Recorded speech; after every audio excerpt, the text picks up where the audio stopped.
Harta Keraton Jogja senilai 500 miliar rupiah raib dirampok tentara Inggris.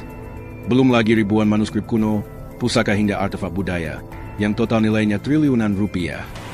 Semua ini terjadi dalam peristiwa Gegersbey tahun 1812. Apa yang sebenarnya terjadi saat itu? Pada tahun 1811, Belanda sedang berada di bawah kekuasaan Prancis dalam Perang Napoleon. Sementara Prancis sendiri sedang berperang melawan Inggris. Sebab itu Inggris menganggap semua wilayah Belanda, termasuk Jawa, sebagai wilayah musuh. Jadi pada tahun itu, Inggris menyerbu Jawa dan berhasil mengambil alih kedudukan Belanda sebagai penguasa di mayoritas wilayah di Jawa. Pimpinan Inggris saat itu adalah Letnan Gubernur Thomas Raffles. Ia ingin menata ulang politik kerajaan-kerajaan Jawa agar lebih mudah dikendalikan Inggris. Namun ada satu masalah besar, Sultan Yogyakarta Hamengkubuwono II. Sultan ini berkarakter tegas dan berani. Beberapa kali ia menolak perintah dan menunjukkan sikap menantang kepada pemerintah kolonial.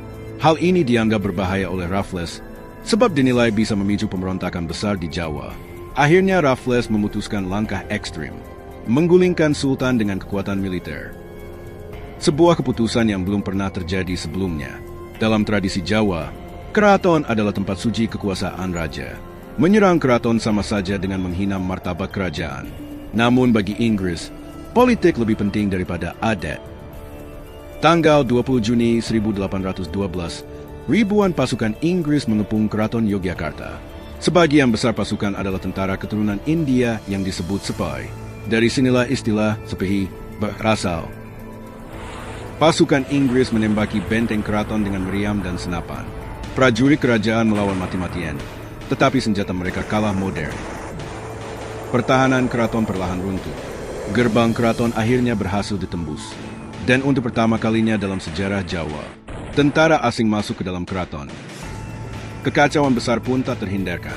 Keraton yang selama ini dianggap suci berubah menjadi medan perang. Banyak bangunan rusak, ratusan prajurit dan pegawai keraton tewas. Harta-harta kerajaan disita. Naskah kuno, perhiasan, benda pusaka, hingga koleksi seni diambil sebagai rampasan perang. Sebagian manuskrip Jawa yang berharga bahkan dibawa ke Eropa. Total nilainya diperkirakan hingga triliunan rupiah. Sultan Hamengkubuwono II pun akhirnya ditangkap, dipaksa turun dari tahta, lalu diasingkan jauh dari kerajaannya. Sementara Inggris lalu mengangkat putranya sebagai raja baru, yaitu Hamengkubuwono III. Keraton Yogyakarta bukan sekadar istana, ia adalah simbol kekuasaan, budaya, dan kehormatan. Penyerbuan keraton oleh pasukan asing dianggap sebagai salah satu penghinaan terbesar terhadap martabat kerajaan Jawa, meninggalkan luka mendalam hingga hari ini.